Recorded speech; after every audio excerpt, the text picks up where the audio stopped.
त्याला आपल्या मागे फरक व्हायला लागल्या.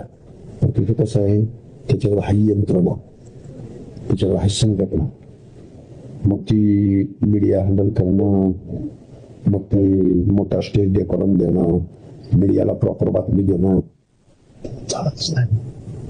पब्लिक मॉक क्राऊड, तो म्हणला आंदोलन करायचं नाही. मी दुसऱ्या दिवशी जाहीर केलं, महाराष्ट्रातल्या लोकांनी GR फाडावा, होळी करावी, रस्त्यावर उतरावं, निवेदन द्यावी.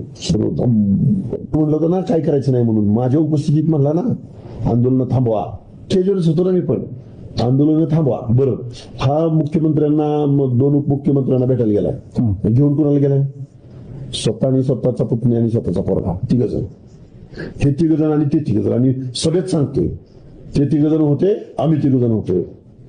लय मला खटकलं होतं ते वाक्य, पण आता जाऊ दे म्हणलं. आपल्याला सॉफ्ट करणार फक्त, मला असा अंदाज आहे, सॉफ्ट करणार आपल्याला राहू शकते देवेंद्र फडणवीस, तुझ्या मुंडे आणि बावनकुळे.